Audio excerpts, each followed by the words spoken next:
सूत्र आ गए हैं कि शिव को गुरु मानने पर 3 सूत्र आपको करने हैं, कहां से आए, किस क्रम से आए? मैं जब शिव को गुरु माना था 1974 में, मैं कहानी नहीं सुना रहा हूं, इस घटना के क्रम से आप पकड़ने की कोशिश करिए सूत्रों को, क्योंकि कहानी आप सब जानते हैं। कम से कम मेरे बारे में यहाँ जितने लोग बैठे हैं सब बुला ही गया ऐसे लोगों को जिनको बहुत समझाने की जरूरत नहीं। कहानी में नहीं सुना रहा हूं, घटनाओं का क्रम याद करिए आप जानते हैं सारी घटनाओं को। 1974 में मुझको मंत्र मिला। 1974 में मैंने शिव को गुरु माना। आपको मैंने कई बार कहा है कि मैंने शिव को जब गुरु माना था तो कई वर्षों तक, उसके बाद कई वर्षों तक मैं समझता था कि मैं फंस गया। मैं समझता था कि महादेव महादेव कुछ नहीं है, सब फालतू है, सब लफड़ा है, साला कोई गुरु नहीं है। मैंने कई बार आपको ये प्रमाण भी दिए हैं, लोगों से सुनवाया भी है, लोगों को प्रमाण में आज भी रखे हुआ हूं कि 1974 में शिव को गुरु मानने के बाद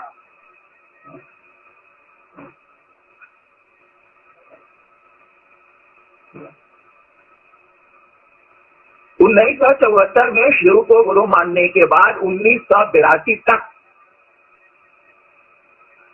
मुश्किल से 5 आदमी मिलेंगे जिनको मैंने कहा कि महादेव गुरु हैं। मुश्किल से 5 आदमी मिलेंगे, 2 यही हैं, मुश्किल से 5 आदमी मिलेंगे 82 तक। 1981 में एक डॉक्टर साहब ने कहा कि जी हम महादेव को गुरु मान लें, तो उन दिनों मेरे यहाँ चावल पिसता था, चावल पर मैसेज आया, संवाद आया कि 3 वर्ष के बाद 3 वर्ष के बाद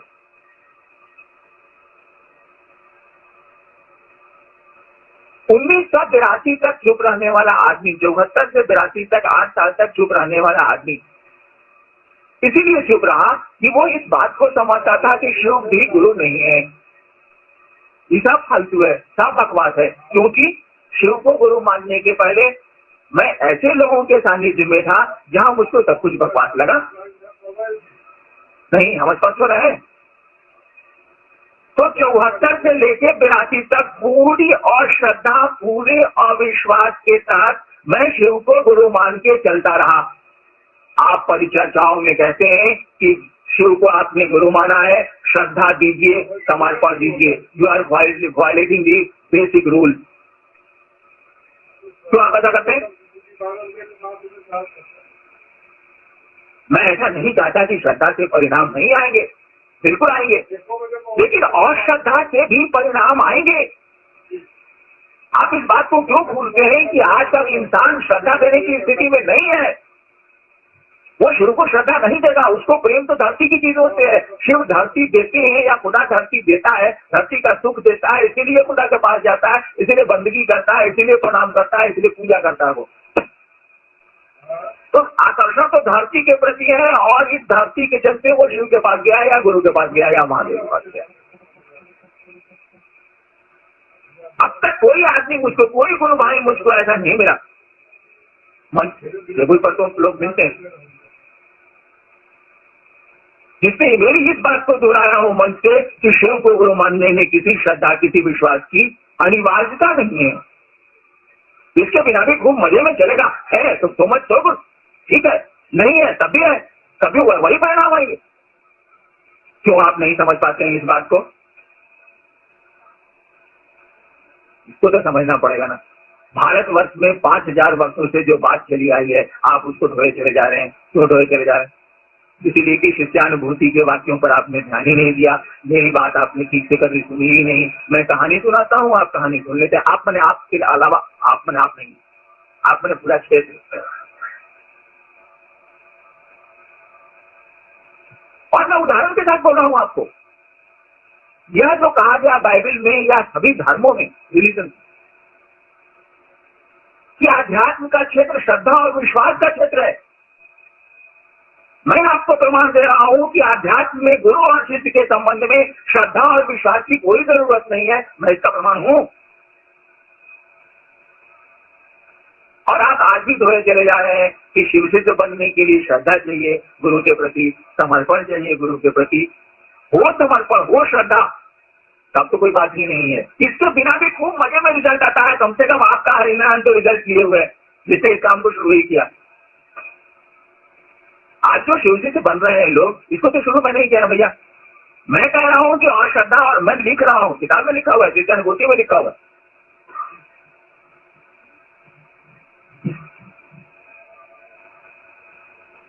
मैंने यह भी कहा था आपसे कि जिस दिन मैंने शिव को गुरु माना था, मुझको ये पता नहीं था कि शिव गुरु होते हैं। मेरे मन में एक ख्याल आया था कि गुरु भगवान होता है, तो भगवान गुरु का ही नहीं है। भगवान मैं शिव को समझता था, मैंने शिव को गुरु मान लिया। जब मैंने शिव को गुरु माना था, शिव शरीर में हमको आपको उपलब्ध नहीं है।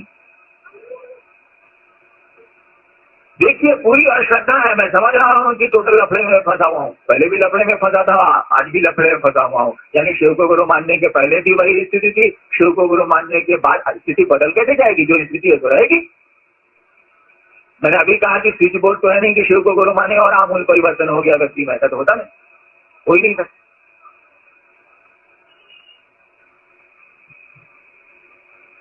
मेरे साथ एक विवशता थी, एक लाचारी थी कि शिव को गुरु रूप में छोड़ के मैं कहां जाता।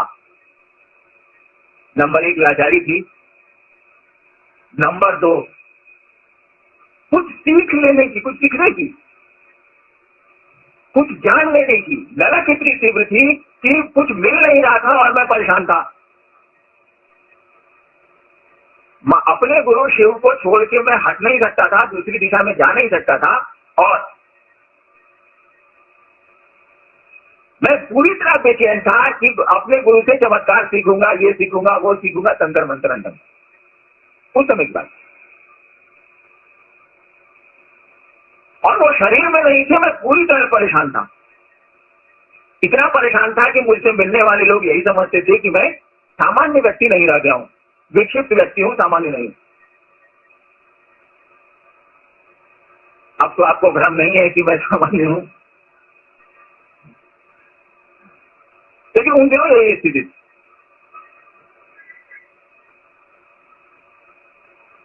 और आपको पता है कि मेरी 2 शर्तों को तोड़ते हुए मंत्र मुझको मिला था। मेरी एक शर्त थी कि आसमान से आप उतरेंगे तो ना सीखेंगे, आदमी के रूप में आएंगे तो ना सीखेंगे, क्योंकि आदमी गुरु मेरे विगत 13 वर्षों से थे, और आसमान के प्रेतों के साथ तो मैंने साधना की ही, वे शिव रूप में आते थे। इसीलिए मैंने कहा कि आसमान से आप उतरेंगे तो नहीं सीखेंगे, आदमी के रूप में आएंगे तो ना सीखेंगे। आप जानते हैं कि हवा के माध्यम से मंत्र आए, सांस प्रश्वास की प्रक्रिया में आए, और 1 वर्ष के बाद आए। यानी आया आपका तीसरा सूत्र। आज जो आपका तीसरा सूत्र है, 1975 के नवंबर में तुर्की ट्रेनिंग कॉलेज के हाथे में मुझको वायु मार्ग से मिला था, हवा के माध्यम से मिला था। आज आपका वो तीसरा सूत्र है। मेरे मन में समझा, इतनी बेचैनी के बाद वो मंत्र आया था, मैंने जब शुरू किया,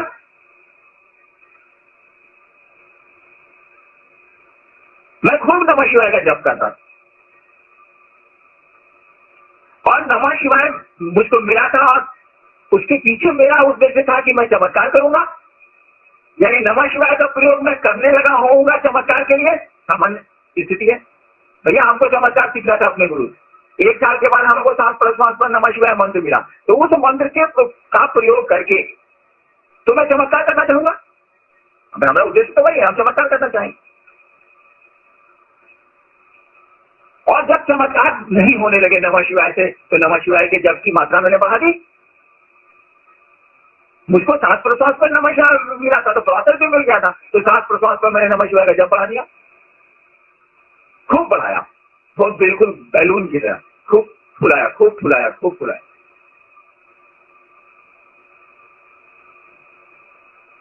और नमः शिवाय जपने का एक ही मकसद था, ऐसा थोड़े ही मकसद था कि लोगों को शिव का शिष्य बनाएंगे। उस समय तो मकसद था कि चमत्कार करेंगे, चमत्कार सीखेंगे। उस नमः शिवाय के माध्यम से रात रात भर हम लोग क्रियाएं करते रहे, परिणाम लगभग नहीं आया, परिणाम लगभग नहीं आया। आपको पता है कि 75 में मंत्र मिला और 80 में घटनाओं का एक दूसरा क्रम चला। वो साधु आए, चावल दिया, चावल पढ़ना शुरू किया, हम लोगों ने चावल को बिछा दिया ये सोच के कि अरे वीडियो है, कम से कम खाने पीने को तो परमात्मा दे ही रहा है, तो ये साधु का लौटाया हुआ चावल हम लोग क्यों खाएं। नहीं दिया था साधु ने चावल, लौटा दिया था, माँ मैं सब नहीं गया। और जैसे हम लोगों ने चावल बिछाया,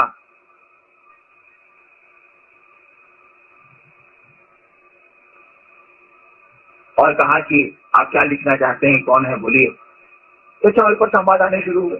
लंबी कहानी आप जानते। यानी मिरेकल में मैं घुस गया, नमः शिवाय खूब करता रहा, कोई चमत्कार नहीं हुए। एक दिन एक साधु आया और चमत्कार का सिलसिला 1980 के फिर नवंबर से शुरू हुआ। लगन जी सो रहे हैं, क्या कीजिएगा,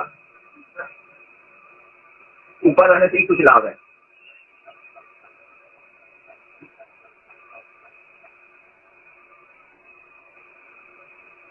देखिए मेरा मन अब क्या समझेगा। एक आदमी है जो कि 5 साल से नमः शिवाय कर रहा है, 75 में मिला है, 80 में घटनाओं का क्रम बदला है। 5 साल तक खूब मैंने नमः शिवाय का जप किया, उसके जो गुण है वो तो आपको मिल ही जाएंगे, मिरेकल मिले अथवा न मिले। सांस प्रश्वास पर नमः शिवाय का जप कर लिएगा और मन से करिएगा, मैं संख्या मैंने ज्यादा देर तक करिए, तो उसका तो रिजल्ट जो है तो आएगा, आपके शरीर पर आना है, मन पर आना है।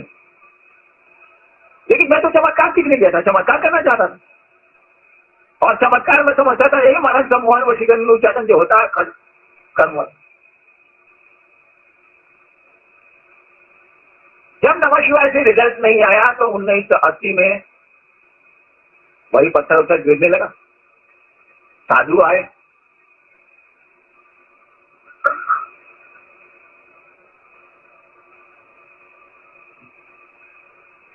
और घटनाओं का क्रम बदला।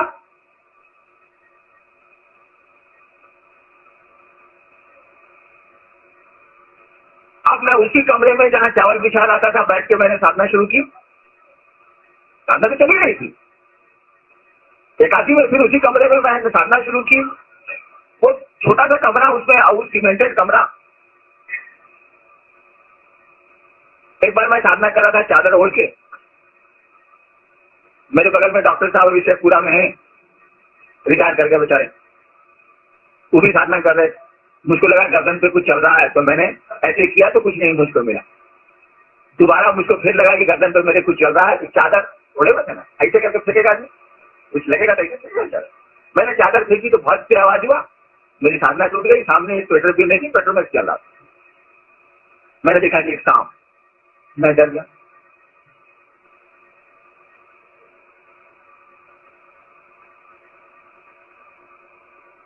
जब मैं डर गया तो अब साधना से डर गया। चावल पर संवाद आया, डरोगे बेटा तो कैसे चलेगा। एक डर गया तो डर गया।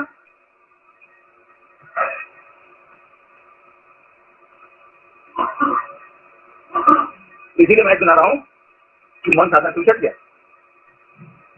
और साधना का सिलसिला गया। बदली हो गई मधेपुरा, वहां फिर कुछ स्मशानी मिल गया जो विद्यार्थी जीवन में मेरे साथ स्मशान जाया करते, उनके साथ फिर थोड़ी साधना मैंने शुरू की। एक बार वो फेंका गया, वो डर गया सांप देख के, और साधना का क्रम घटा। डिस्टर्बेंस हो रहा है, मेरे पूजा घर में कोई जा नहीं पा रहा था, जो जाए सांप फूक करे,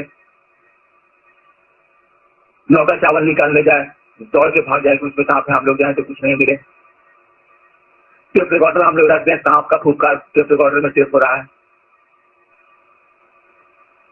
अब धीरे धीरे हमारा पूजा से मन भाग रहा है, साधना से मन भाग रहा है। मैं देख रहा हूं कि बिना नमः शिवाय कम होते जा रहा है। मधेपुरा में नमः शिवाय वही स्थिति थी कि डेरे से ऑफिस चला, डेरे से ऑफिस चला तो सांस पर नमः शिवाय चलाया, पैदल ऑफिस गए आधा किलोमीटर तो नमः शिवाय ऑफिस तक। आज शाम में हाँ मेरा जो चपरासी था बिंदेश्वरी यादव मोटा मर गया बेचारा, दोनों आदमी सांस पर वापस के मंत्र चढ़ाया, फिर दोनों आदमी डेरा। ये इतना ही था। ऑफिस जाने में और आने के क्रम में सांस पर नमस्कार, साधना लिखित लगभग बंद हो गई। मैंने देखा कि नमः शिवाय छोड़ने के बाद मैं चमत्कार कर पा रहा हूं। अब जो मैं चाह रहा हूं तो मुझको बुझाने लग रहा। मैं पूर्णिया जा रहा हूं और रमन जी लोग ये वो सिग्नेचर के जो है वो आप तो जानते हैं उनको, जो बिजनेसमैन है, क्या नाम है हरी टेकीवाल।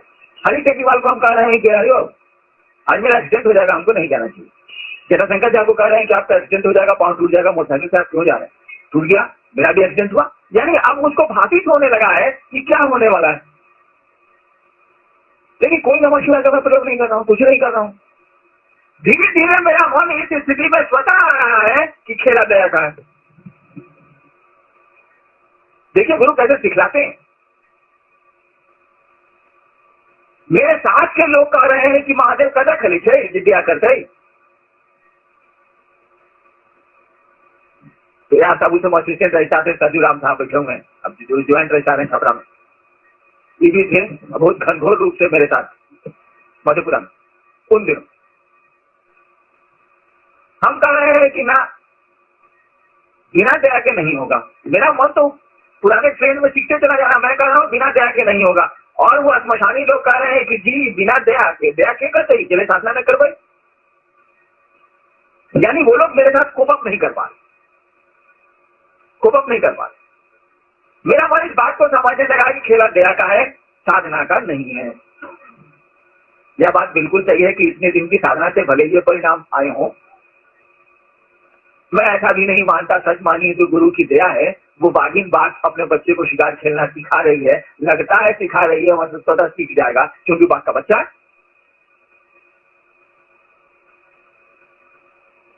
मुझको लगने लगा कि बिना दया से नहीं होगा, दया का ही गुरु की। और मैंने 1983-84 में लोगों को कहना शुरू किया कि महादेव से गुरु हैं, महादेव गुरु हैं, उनसे दया मांगी जानी चाहिए। उनकी दया से ही मुझको लग रहा था कि उनकी दया से सब कुछ मैं कर रहा हूं और ठीक लग रहा था। जाया करते थे वो वहां, दिलीप यादव सही लोग थे, दिलीप यादव साहब बेचारा शरीर में नहीं है, उदय बाबू थे, आए नहीं है विचार साहब। इन लोगों को मैंने कहना शुरू किया कि महादेव गुरु हैं, क्योंकि अब मुझको लगने लगा था कि ना, मैं भूत प्रेत के चक्कर में नहीं पड़ा हूं, शिव सचमुच में गुरु हैं। क्योंकि जो परिणाम मुझको आ रहे थे उसको मैं शक की निगाह से देखता था, लेकिन उसका रिजल्ट ठीक होता था। जैसे 1981 में जब साधु आए, 80 में साधु आए तो उन्होंने एक बेलपत्र दिया प्रसाद में, इनको एक बेलपत्र दिया, बेलपत्र का पत्ता सूखा हुआ, आज भी आता है कभी कभी। हम तुरंत समझ गए कि सारा झील भूत का जगह बखेड़ा में फंस गए हम। मैं 74 में शिव को गुरु माने हैं, 80 में हम कह रहे हैं थाना के बड़ा हुक्म मिश्र जी को अब रिटायर कर देना बेटा। मिश्र जी किसान हमने का जीन के फेरा में पड़ गए, वहां के थाना प्रभारी। हाँ सर लागत तो वहां टिका रहे हैं, दोनों बात बतिया रहे हैं कि तब तो बड़का बिच्छू उनके पीछे दीवार पर। हम तो ये मिश्र जी बड़का बिच्छू देखी ना, हाँ इस तरह सही में जीन के फेरा में पड़ गई, देखी कौन है जीन तो बिच्छू आ गई। यानी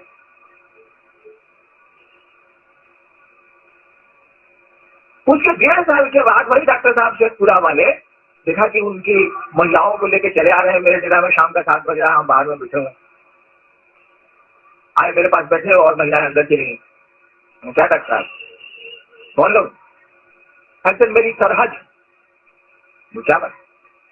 तो सर वो तो बेलपत्र नहीं आया था 1-1.5 साल पहले, उसमें आप हमको भी दिया था थोड़ा, सबको बांटे थे दुर्गा जी को, सबको बेलपत्र हुआ कि जिनका हम रखे सब फंसे डाले।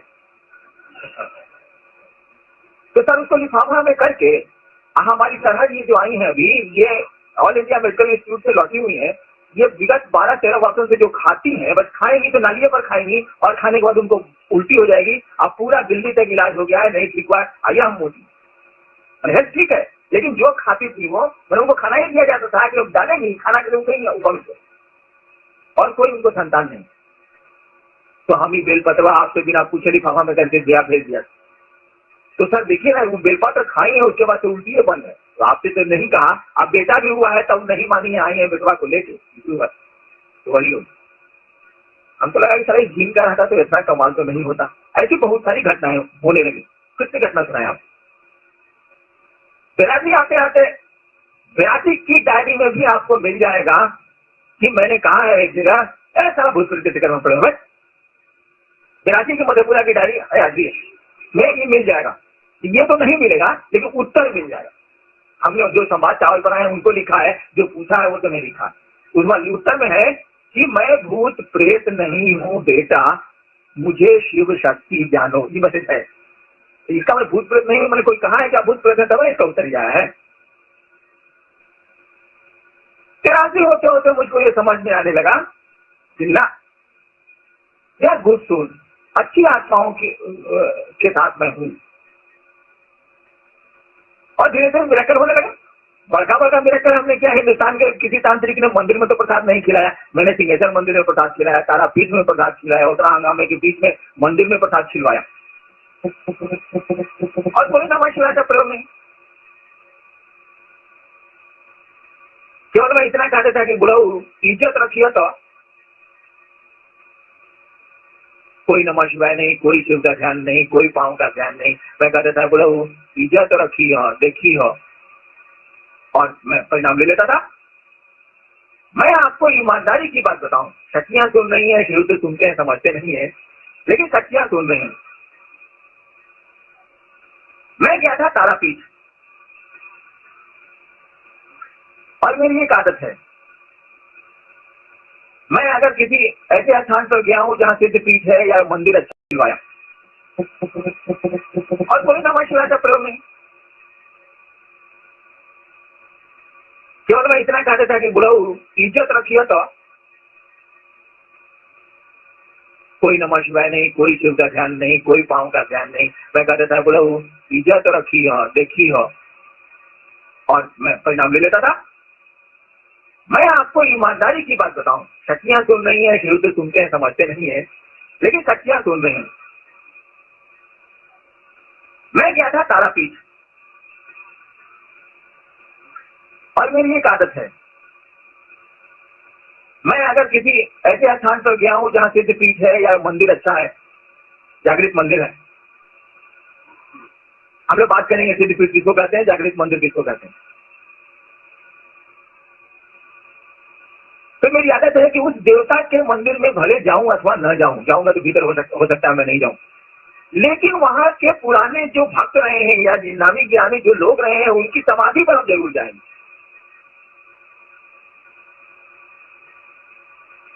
जैसे मैं सहरसा अगर मौका मुझको मिल जाएगा तो मैं जरूर जाऊंगा उनकी समाधि पे, क्या नाम है, लक्ष्मीनाथ गोसाई, जरूर जाऊं। लक्ष्मीनाथ गोसाई के इष्ट जो भी हो उनको मुंह मालूम, मैं नहीं जा सकता उनके पास, लेकिन लक्ष्मीनाथ गोसाई अगर जा रहा हूं, मौका है तो जरूर मैं रुकूंगा और दो शब्द उनसे जरूर बतियाऊंगा, क्योंकि मैं जानता हूं कि टेलीविजन का वेव तो जा रहा है, गुजर रहा है, लेकिन हमारे आपके काम की चीज नहीं है। Unless we have a television set, radio station तो पटना सुंदर सुंदर गीत गा रहा होगा अभी, लेकिन हमारे आपके लिए ग्राही तो नहीं है, unless we have a operator of radio. तो वह साधु तो ऑपरेटर रहा है, उन सूक्ष्म तरंगों को पकड़ के हम तक कम्युनिकेट करने वाला रेडियो है, जो टेलीविजन है। परमात्मा के सूक्ष्म तरंगों को भगवती तो बरसा है वो मंदिर सहरसा, जब मैं वहां पहुंचे था, शिव लोग वहां के भले नहीं इस बात को बुझे, तो उस मंदिर के बारे में कहावत है कि भगवती के बुधैया के बॉल, मछली हमको नहीं आती है ठीक से, लेकिन भगवती को बुधैया का बॉल हम एक बार सुना, तो भगवती के बुधैया के बॉल किस तरह कैसे गए। तो उस मंदिर पर मैं गया, बहुत पुराना मंदिर है ना, आचल जी। देखिए भगवती को बुधैया का बॉल, वह भगवती की शक्ति, वो तो शिव की दया यहाँ नहीं है क्या, पत्थरों से लेके शिव के आसन तक उन्हीं की दया, कहा नहीं, कण कण में विराज रही, लेकिन क्या हम लोगों के लिए काम की चीज है वो नहीं है। भगवती कहाँ नहीं है, उनकी दया कहाँ नहीं है, उनकी शक्ति से तो सब कुछ नहीं रुकी। है, आवश्यक अनिवार्य आवश्यकताएं, वो आप उसके लिए समाज की जरूरत है। उसको भूख लगेगी कि नहीं लगेगी? हो सकता है जो खरीद खरीद जा रहे हो खरीद रुको देगा, कहीं से खरीदेगा ना, कहीं से लेगा ना। कपड़ा पहनने की जरूरत है ना, कहीं से तो कपड़ा चाहिए ना। तो बुधैया इंपॉर्टेंट है कि भगवती इंपॉर्टेंट है? कौन सी भगवती के मंदिर में जा रहे हैं? वो तो आपके जोन से बाहर है। आपको बुधैया से मिलना चाहिए, वह आपके लिए काम की चीज है। तो मैं तारापीठ पहुंचा,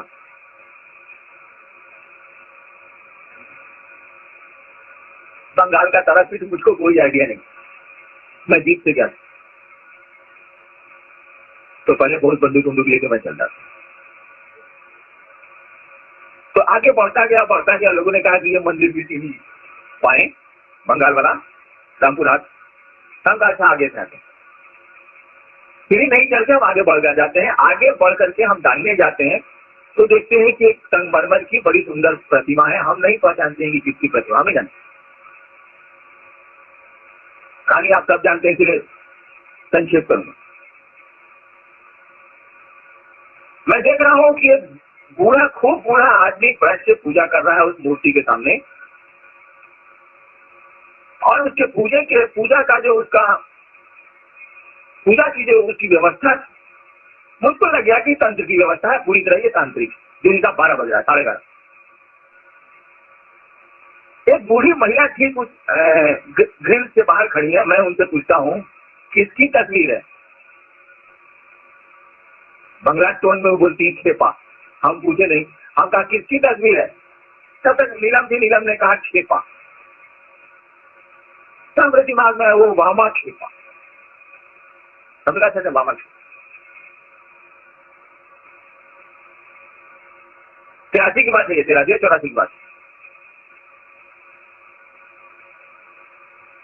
83 या 84। मिसेस और डीएम थे, अभी जो गवर्नर साहब क्या प्रिंसिपल सेक्रेटरी, वही कलेक्टर था।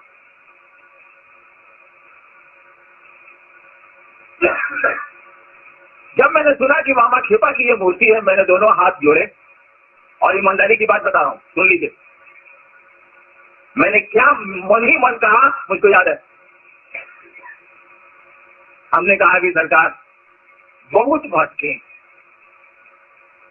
अभी तो बोल के बोल रहा हूं, पहली बात में वो खेपा से भेंट है, इसलिए बात हमको याद। हमने कहा कि सरकार बहुत भटके, अब नहीं भटके, ऐसा आशीर्वाद देगी। यानी अभी तक 83 तक मन संदेह के घेरे में है शिव को गुरु मानने के बाद। मैं यह प्रमाणित कर रहा हूं। आप जो तुरंत मंच से कह देते हैं कि बिना श्रद्धा और समर्पण के नहीं होगा, उसको मैं काट रहा हूं। आखिर इस रूढ़िवादिता से अलग होइएगा कि नहीं होइएगा? अब जब हमारे पूरे राज्य में काम करने वाले लोग भी गुरु कॉन्सेप्ट को, गुरु की अवधारणा को ठीक से नहीं समझेंगे, तब समझावेगा कौन फील्ड में? मैं ऐसा नहीं कहता कि आप खुलेआम इसको नकार लीजिए कि श्रद्धा की जरूरत नहीं है, लेकिन इस बात को आपको समझना और लोगों को समझाना चाहिए कि इसके बिना खूब मजे में चलेगा। एक व्यवस्था होनी चाहिए शिव को गुरु मानने की, बस एक लाचारी होनी चाहिए शिव को गुरु मानने की, बस। मैंने खेपा से यही कहा कि बहुत भटके हैं हम, अब नहीं भटके। ये कहा कि जैसे मैंने आंख खोली अपनी, तो पत्थर की उदास भी है, पत्थर की जो प्रतिमा थी उसमें बंगाल में एक फूल होता है इतना बड़ा, अधिक जैसे बैगन नीचे भारी नहीं होता, इतना बड़ा उसमें गुलठी होता फुलवा में। और अड़ुल में भी, अड़ुल तो बहुत हल्का होता है, उसमें खूब मोटा सा गोल जैसा होता है सलजम की तरह फुलवा में, इतना बड़ा फूल होता है और पंखुड़ियां दिखी रहती। अड़ुल का समझिए कि उसका पितामह रूप, अड़ुल का पितामह रूप। तो उस तांत्रिक से, उस बूढ़े ने ऐसे हाथ था खेपा का, अभी भी ऐसे, इसमें वह फूल खोदे हुए था, ऐसे करके सुंदर लगने के लिए ऐसे हाथ था, इसमें खोल दिया था, इसमें खोल दिया था, नीचे तक फूलवा आकर के जमीन में सट गया था, मैंने उनकी इसमें सट गया।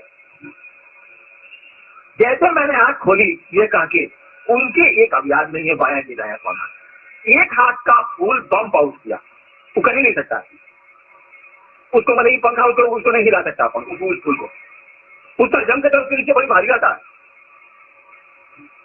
बम्प आउट किया, बम्प आउट करके ग्रिल और वो जो पूजा की उसकी पूरी सामग्री दूर तक की जा रही थी चौकी के बराबर, तो यहाँ आके गिरा फूल। ग्रिल को तो पार नहीं कर सका, उसके रेंज में था, और ग्रिल है छोटा सा, इतना छोटा सा ग्रिल है, और हम लोग बाहर खड़े हैं। जैसे पंप आउट किया उस तांत्रिक ने ऐसे फूल उठाया और अपने यहाँ पर दाहिने पांव के पास रख दिया। मैंने कहा सुनिए, तो फूल हमको दे दीजिए। तो कुछ बोला नहीं, लेकिन मूड़ी दिलाया, नकारात्मक कि नहीं। हमने कहा कि देखिए, आपके पूजा की पद्धति देख के तो लगता है कि आप तांत्रिक हैं। अगर आप भगवती से पूछ सकते हैं तो पूछिए, अगर आप खेपा से पूछ सकते हैं तो पूछ लीजिए, ये फूल मेरा है। ठीक आधा सेकंड बीता, उसने हमारी तरफ देखा नहीं, फूल को ऐसे दाहिने हाथ से उठाया, देखा भी नहीं, बोला भी नहीं, ऐसे किया, मैंने गिर के आगे हाथ बढ़ाया फूल को, तब लौट के आया, तब सीढ़ियों पर चढ़ा और मंदिर गया।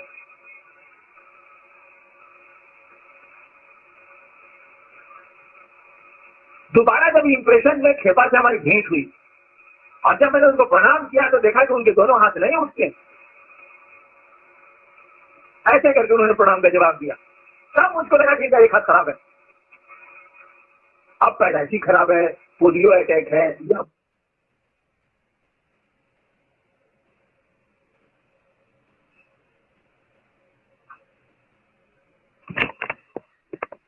एक हाथ मोटा है, एक हाथ पतला है, हो सकता है पोलियो बचपन में हुआ हो या कुछ हो। खैर, ये हम लोग का विषय नहीं। तो 84 तक मैं आपको बता रहा हूं कि खेपा से मैं कह रहा हूं कि बहुत भटके हैं सरकार, आप नहीं भटके, और आशीर्वाद के रूप में फुल पंप आउट करता है। अब तो मैं कहने को खुलेआम तैयार हूं कि बिल्कुल नहीं भटका हूं, बिल्कुल सही रास्ते पे हूं, तभी तो इतने लोगों को इस रास्ते पे आने को कह रहा हूं, अन्यथा कहता ही नहीं। यानी इस बात को समझना है कि गुरु शिष्य के संबंध में महादेव से लेने के लिए, देवता से लेने के लिए, भगवती से लेने के लिए, या दूसरे किसी भी देवता से लेने के लिए, हमको आपको नहीं पता है कि श्रद्धा विश्वास की जरूरत है या नहीं है। लोग कहते हैं, हम लोग मान लेते हैं, लोग कहते हैं कि बिना श्रद्धा और विश्वास के नहीं होगा, हम भी कह लेंगे कि नहीं होगा। लेकिन अगर आप महादेव को अपना गुरु मानना चाहते हैं, शिव से गुरु शिष्य का संबंध स्थापित करना चाहते हैं, तो इसमें वह फंडा लागू नहीं होगा। श्रद्धा रहे अति सुंदर, विश्वास रहे अति सुंदर, दोनों ना रहे और यह रहे कि हम महादेव के गुरु मानव, लेकिन चला कुछ नहीं मिलते, सार बर्बादे थे, तब भी परिणाम है। जिस तरह से एक विद्यार्थी मास्टर को दैत्य समझते हुए भी पढ़ने की लाचारी में स्कूल जाता है और एक दिन कलेक्टर हो जाता है, मास्टर पढ़ता है, ठीक उसी तरह से गुरु शिष्य के संबंध में भी श्रद्धा और विश्वास को ढोने की आदत बहुत सही नहीं है। उसके बिना भी होगा, वो है तब भी हो। अरे भैया, अगर श्रद्धा विश्वास की जरूरत है जरूरत, मैं भी इस बात को जानता हूं कि है, और आपके पास नहीं है तो गुरु दिलाएंगे। गुरु का काम क्या है? गुरु काहे के लिए है? गुरु क्या करते हैं? गुरु श्रद्धा की जरूरत है तो देते हैं, विश्वास की जरूरत है तो आप में पैदा करते हैं। तो ये बेसिक रिक्वायरमेंट नहीं है। शिव को गुरु मानने के लिए ये बेसिक रिक्वायरमेंट नहीं है कि श्रद्धा हो, विश्वास आपके पास हो, ऐसा नहीं। कुछ दिनों के बाद मैं इस बात पे आ गया कि खेला दया का है, और कुछ लोगों को मैं समझाने लगा शिव गुरु के बारे में, लेकिन समझाऊंगा क्या, गालियां ज्यादा देता था, समझाता कम था। जब सरजी बाबू बैठे हुए गया था, जब ये मुझसे मिलने ऑफिस में गए मधेपुरा में, ये उस समय असिस्टेंट रजिस्ट्रार थे, वहां मजिस्ट्रेट था। इनका एक गुरु जी था, 11,000 रुपये नोट का हवन करा चुका था। वो 8 में 11,000 रुपया डलवाया और सब नोट प्रेस से मंगवा लिया अपने झोली में। सर हमको ये पता नहीं। ये ऑफिस में मिलने आए हमसे, इन्होंने कहा कि हम आपसे मिलना चाहते हैं डेरे पे, हमारा काम बताइए। जो पूजा पाठ का कुछ काम है आपके बारे में कुछ सुना है, हम तो मेरे पास समय नहीं। इनके साथ जो कोऑपरेटिव इंस्पेक्टर साहब बाद में ही बोले, वो बोला कि आप ही के रेंट में ना ऐसा खचरा निकाले मिलने गए, तब कहता है समझती बात मालूम।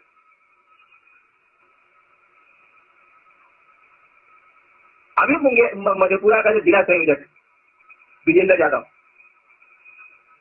जब मेरे यहाँ आया करते थे विजेंद्र जी, तो आपको नहीं पता होगा 6 महीने तक उनको मैंने बैठने के लिए नहीं कहा था।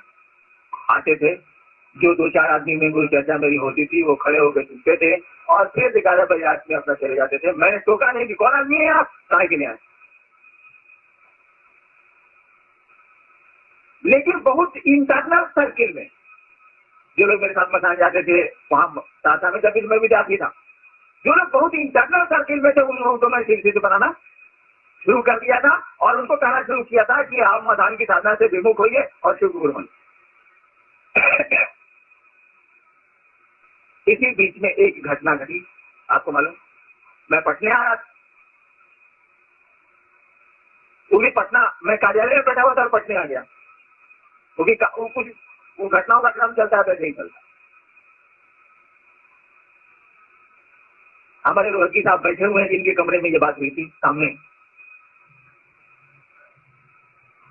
कि सिनेमा हॉल में थे। रात में इनको सिनेमा हॉल में सिनेमा मैजिस्ट्रेट से बेगूसराय के, रात में इनको पकड़ा, वहीं ठंडा उंडा पिए डेरा पर आए, खाना वाना खा के 2 बजे तक हमारे रोहतगी साहब गप करते रह गए। तो गए 4 बजे भोरे, इनकी आदत थी, अभी भी होगी, तो आदत जा नहीं सकती। 4 बजे भोरे इनकी आदत थी कि नहा वहा के अपना नमामि समीधाना दुर्गा सप्तशती का पाठ बोल बोल के करनी। 2 बजे सोए हुए थे, 4 बजे भोरे उठ के हल्ला करने लगे, मैंने पूजा करने लगे। ऐसे ही मेरी नींद खुल गई, मैंने ब्रश वगैरह किया, तब तक इनको लगा कि हैरान उठ गए, तो पूजा छोड़ के आए कि चाय बना दी हमको ना, चपाती सब चला गया रात में। हम कहा बाहर बैठते हैं हाथे में, आप पूजा कर दी। हम बाहर अभी हाथे में बैठे हैं, कुर्सी टेबल निकाल के जैसे हाथे में बैठे हैं बरामदे में, वैसे ही पूजा बीच में ब्रेक करके गए, चाय की 1 कप बना दी, गैस पर लेके चले आए, टेबल पर दी।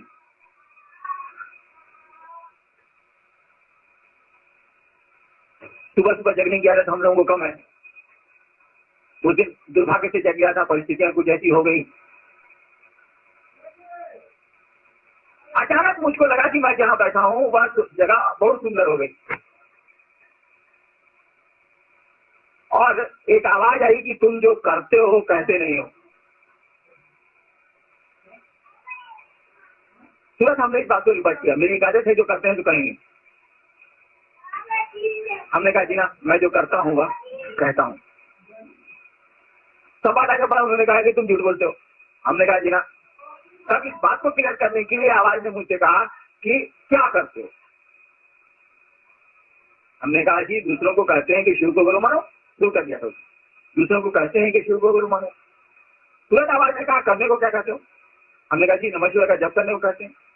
जैसे ही बतवा हम गए, हम ही अपने पकड़ा गए कि साला कहते हैं मैंने शिव को गुरु मानने को, करने को कहते हैं नमः शिवाय। हम पकड़ा, हमको लगा देता है हम जो करते हैं तो कहते नहीं। उत्तर आया, तुम जो करते हो दूसरों को करने को कहो। तुरंत मैंने उत्तर दिया, महादेव को प्रचार की जरूरत है क्या? कि हम लोग आध्यात्म में बहुत खेले हुए खिलाड़ी थे, जानते हैं जिस क्षेत्र में हम लोग थे बहुत पुख्ता हम लोग मास्टर थे। दूसरों को उल्लू बनाने में या दूसरों को बात में पकड़ने के मास्टर थे हम लोग, वही ट्रेनिंग था हम लोग। दूसरे गुरु धरती के किसी बढ़िया मॉडर्न गुरु के साथ रह जाइएगा ना, इसी में ट्रेंड हो जाए। कोई बात को पकड़ने के लिए, किसी को उल्लू बनाने के लिए, किसी को बर्बाद करने में, सब ट्रेंड हो जाएगा तुरंत। कई मांग एक धंधा होता है, अधिकांश यही। हमने कहा महादेव को प्रचार की जरूरत है क्या? एक वाक्य में उत्तर आया और पूरी व्याख्या मेरी समझ में आ गई कि मैं जो करता हूं वह कहने से संत से प्रमाणित हो गया, मंत्र से प्रमाणित हो गया, पूरी प्रक्रिया प्रमाणित हो गई 1 सेकंड में मेरे दिमाग में, और मैं चुप हो गया। तब तक पूजा करके साहब निकल के चले आए। आते आते हमने कहा कि देखिए ऐसा ऐसा हुआ, याद है सर? भूल गए? हाँ बोले। तो ये आपको हम कहा था भोले भोले, याद है कि नहीं? बतवा कही थी कि नहीं? क्या बोल रहे? हाँ, जैसे ही निकल के आया हमने देखिए ऐसा हुआ, ऐसा ऐसा उन्होंने कहा। फिर बोले कि अरे हम लोग कुछ जानेंगे तब ना दूसरों को कहेंगे। हम उत्तर नहीं दिया, लेकिन वो एक वाक्य हम भी भूल गए। इनको तो खैर ज्यादा भूला हुआ है। एक वाक्य में जो उन्होंने उत्तर दिया था, हमने कहा महादेव को प्रचार की जरूरत है क्या? एक वाक्य का उत्तर था वो हमको अभी याद नहीं, लेकिन इतना सुंदर वाक्य था वो कि मुझको अचानक तंत्र की विधाओं में प्रमाणित हो गया, मंत्र की विधाओं में प्रमाणित हो गया, एकदम थोड़ा आध्यात्म की विधाओं में प्रमाणित हो गया कि शिव को गुरु रूप में सभी करना चाहिए। कन्विंस हो गया मेरा भाई। तो सेंटेंस याद नहीं है, अब तुमको समझाने के हमको 3 घंटा लगेगा। और अब जब यह कहा गया और मुझको समझाया गया, तो समझ लेने के बाद स्थिति और सूचना के बाद स्थिति दोनों में डिफरेंस होता है। आपको हमने का सूचना दी कि दूसरों को शिव गुरु के बारे में समझाएं, आप दूसरों को बताएं आप, तो आपको तो सूचना मिली है। मुझको तो उस आवाज ने समझा दिया एक वाक्य में कि दिस इज एवरीथिंग, यही सब कुछ। अब दूसरों को महादेव का चेला बनाना मेरा लक्ष्य हो गया। लक्ष्य हो गया, अकेला चना भार नहीं पड़ेगा। लोग चाहिए, पूरा जगत मेरे सामने। अब दूसरों को महादेव का चेला बनाना है तो उसके भाव का ख्याल रखना होगा। आप चाहे पीजिए नहीं पीजिए, उसको चाय पिलानी होगी। उसको अगर अभी 20 रुपये की जरूरत है, भले आप पर्ची में नहीं उसको 20 रुपया दीजिए, करना होगा। अरे भाई उसको अपने पर्सनल नहीं कीजिएगा तो आपकी बतवा कल चलेगा, वो नहीं चलेगा। और मैंने यह भी शुरू किया, एक आदमी को महादेव का चेहरा बनाने के लिए 3000 रुपये मैंने घुस दिए। उस समय की बात कर रहा हूँ। सेम मिला था, चुपचाप निकाल के हम ले लिया।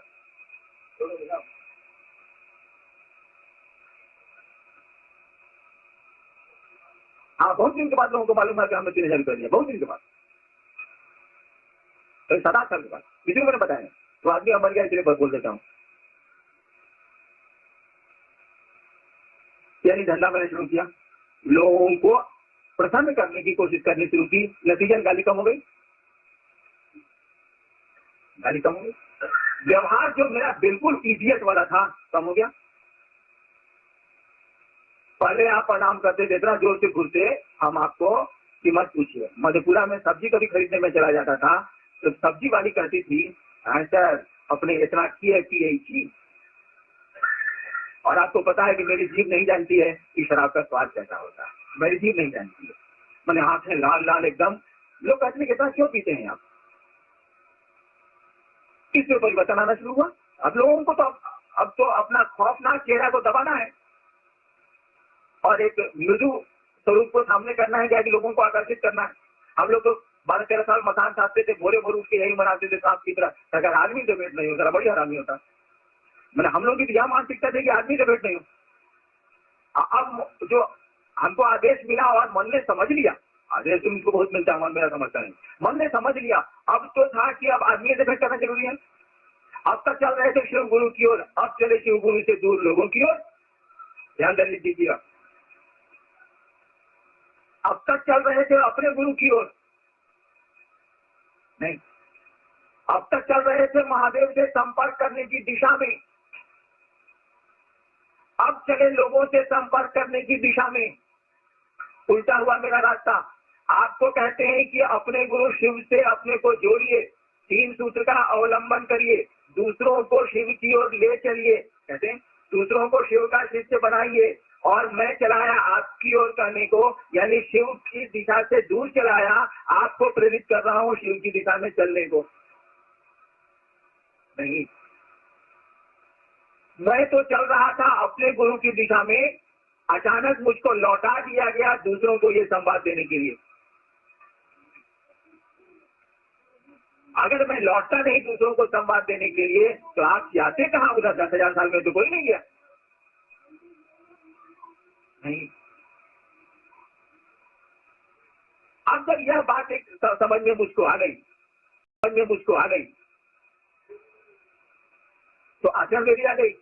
मधेपुरा में एक मुरली बाबू हैं जो कि अरबपति हैं नमः शिवाय के मामले में, खूब उनका उसी समय नाम था करोड़ी मन। अब तो संघ पर पहुंच गए होंगे, संघ के ऊपर हम लोग क्या करना का सिस्टम है, महासंघ के ऊपर।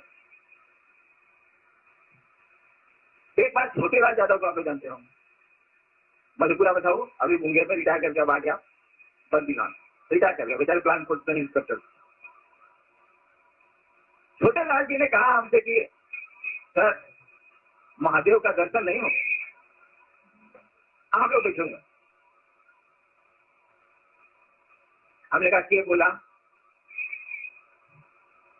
और उस समय नया नया था, मैंने नया नया हम चेंज कर रहे थे अपने को, आप तो चेंज आपको नजर आता, कहाँ बोलते हैं क्या बोला, हमने क्या बोला, तो जी मुरली बाबू पूछ रहे हैं कि महादेव का दर्शन नहीं होगा,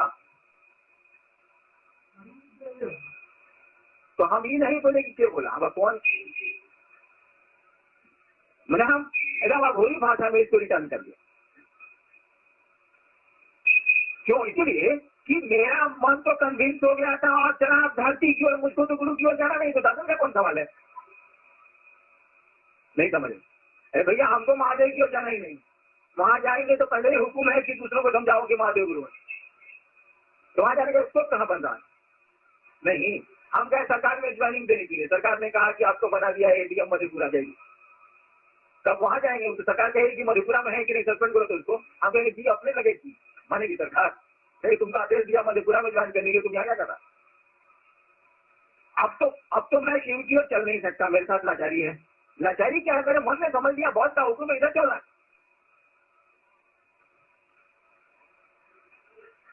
और दूसरों को शिव गुरु के बारे में समझाने का क्रम चला, धीरे धीरे चला, क्योंकि मेरे साथ जो लोग थे वो तो अभी तक नमः शिवाय को पकड़े हुए थे।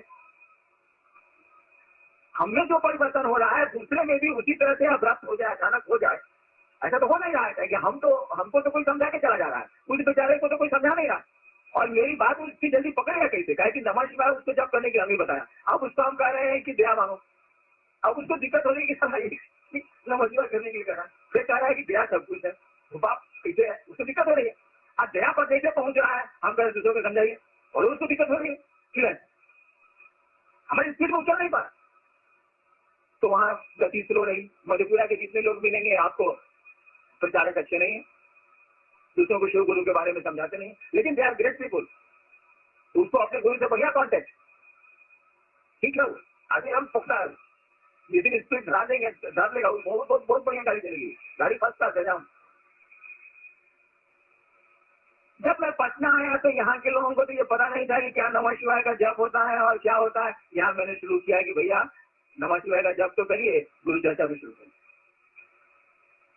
रमन जी ने जब रमेश जी को बताया था महादेव गुरु के बारे में, तो कहा था किसी को मत करिएगा, उस समय का ट्रेंड ही यही था, किसी को नहीं करना चलेगा।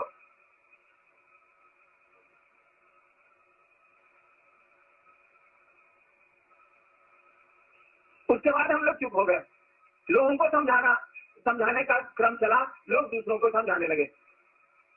कोई 3 सूत्र फिर और 4 सूत्र हम लोगों ने नहीं दिए। जब कभी इंतजाम वगैरह हो और पोस्टर छपे तो हम लोग किसी का नाम नहीं दे, नीचे नाम ही कर दे, महादेव गुरु ये लिखाएगा, किसी का पता नहीं जाए, किसी का नाम नहीं जाए उसमें, हम लोग कहते थे कि नाम तो नहीं क्या जरूरत। अब नाम कैसे आने लगा, जब हम लोग जाए कहीं तो समझा के जो भेजा था वो अपने वकील से उसको समझाने लगे। हम लोगों का दिक्कत होने लगी कि हम लोग कहना कुछ चाहते हैं, समझा देता है कुछ, कहे कि हम जितना कहेंगे उतना ही आप समझाइएगा, तो आपका महत्व क्या रहा।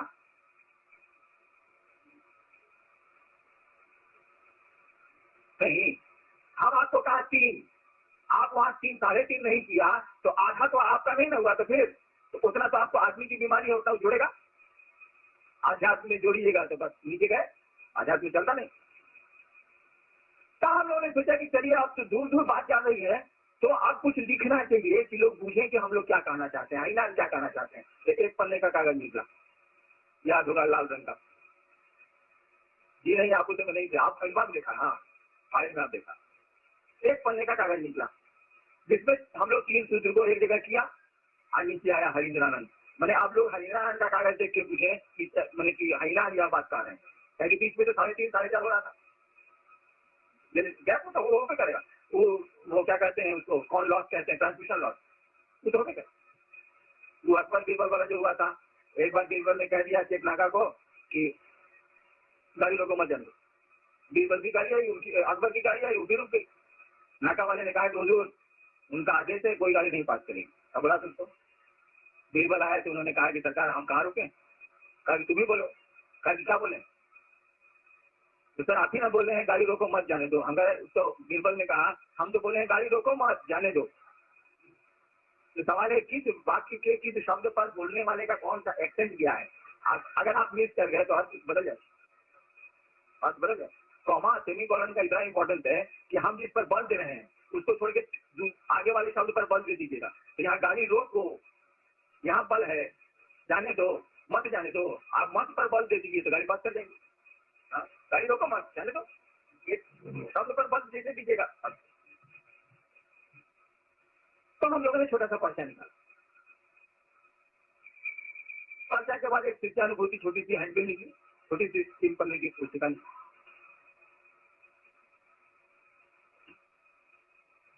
बड़ी जमात, बड़े लोग और बड़ी भीड़। मैंने शिव गुरु का कॉन्सेप्ट गुरु की दया से लोगों के बीच में उतारा। 3 सूत्र आए, शिष्यानुभूति पुस्तक निकली। मैं मुझको किताब लिखने थोड़े आता, मैं उल्लू। जो बात के लोग हैं उन लोगों ने किताबें लिख ली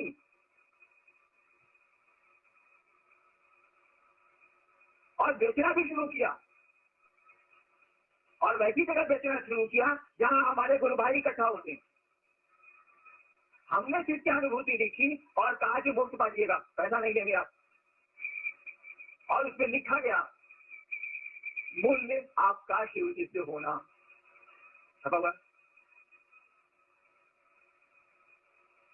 दूसरों ने पुस्तकें लिख दी, लेकिन गाड़ी जाम नहीं कर। दूसरों ने पुस्तकें लिख दी,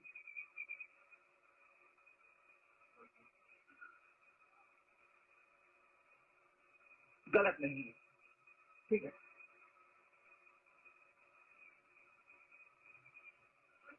लेकिन उसके पीछे आपका उद्देश्य क्या है भाईजान? आप शिवचंद्र प्रताप की पुस्तक बेचते हैं गुरु भाइयों के बीच में, इसके पीछे आपका उद्देश्य क्या है? ये आप दुकान में घूम के बेचिए, हमारे गुरु भाइयों के बीच क्यों बेचते हैं आप? उसके पैसे, उसके पॉकेट के पैसे को क्यों बर्बाद करते हैं आप? हम लोग पुस्तक लिख रहे हैं, कहते हैं कि मूल्य इसमें नहीं लगेगा। आप उस पर भाष्य लिख रहे हैं, उसकी व्याख्या लिख रहे हैं या अनाप शनाप लिख रहे हैं? क्या उन पुस्तकों में लिखा हुआ है जो भारतवर्ष में नहीं कहा गया है? पहले मैं भी किताबें पढ़ने को आपको सजेस्ट करता हूं, तो मैं कौन सी पुस्तक पढ़ने को आपको सजेस्ट करता हूं? कहां बेचता हूं मैं? मैंने कहा कि आपको पढ़ना है तो डॉक्टर यदुवंशी का शव मत पढ़िए। मैं बताता हूं कि जो अगर पुस्तकों को पढ़ने का शौक है तो ये 500 किताब है, इसको पढ़िए, आपको लगेगा कि शिव का कॉन्सेप्ट क्या है।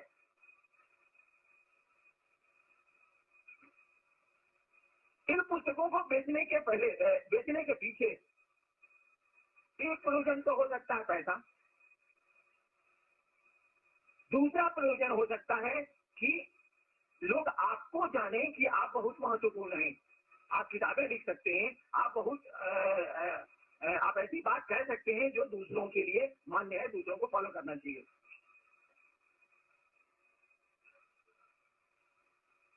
अगर पैसे के लिए आपने पुस्तकें लिखी हैं और पुस्तकों को बेच रहे हैं आप, तो आपको दूसरा क्षेत्र पकड़ना चाहिए और भी किताब बिकने के साधन हैं। शिव शिष्यों का जो महोत्सव है उसको छोड़ देना चाहिए। और शिवचंद्र प्रताप की किताब हो या बनारस की शिव महिमा या शिव उपासना या दूसरी पुस्तकें हो, सब बात एक ही है। हम लोग नहीं पसंद करेंगे कि आप उन पुस्तकों को हमारे बीच में बेचिए और हमारे देहात से आए हुए गरीब गुरु भाई अपना 30 रुपया या 20 रुपया उसमें बर्बाद करें। एक तो आदमी, हम जाएंगे गुरु चर्चाओं में तो आप मुझको गाड़ी का भाड़ा दीजिएगा। विचार करिए तो वह पान वाला जो कि 5 गुरु चर्चाओं में जाता है और उसको 1 पैसा कहीं से नहीं मिलता है, अपना पेट काट के गुरु चर्चा में जाता। अगर मैं आपको आपको कहूं कि आप हरामी हैं, जो कि एडीएम स्तर के पदाधिकारियों को चंदा देते हैं, किराया देते हैं, और पान वाले को कुछ भी नहीं देते हैं, जो गुरु चर्चाओं में जाता है और उसके खाने की कोई व्यवस्था बेचारे की नहीं है। क्यों आप ऐसा करते हैं? नहीं, अरे बहुत गुरु भाई हैं जिनको मैं जानता हूं और वो किस तरह गुरु चर्चाओं में जानते हैं, आप जाने या न जाने, मैं जानता हूं। आप हमको पैसा देते हैं जिसको 12,000 14,000 रुपये तनख्वाह मिलती, और उन गरीबों का कोई पूछता है उनको कि आप कैसे आते हो भैया गुरु चर्चा में? बंद करिए इस सिलसिले को। किसी को एक पैसा हम लोग नहीं देंगे, न भजन गाने के लिए देंगे, न चर्चा करने के लिए देंगे, और आप देंगे तो हरिनाम ऐसे कार्यक्रमों में नहीं जाएंगे।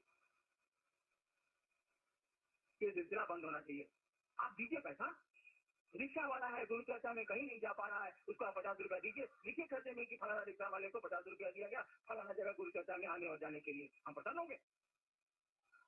आप प्रोफेसर को दीजिएगा, हेड ऑफ डिपार्टमेंट को दीजिएगा, जज को दीजिएगा, एडीएम को दीजिएगा, डॉक्टर को दीजिएगा। अरे आप शुरू कीजिए नीचे से, तब आइए ऊपर। तो खैर इस पर कल बात होगी।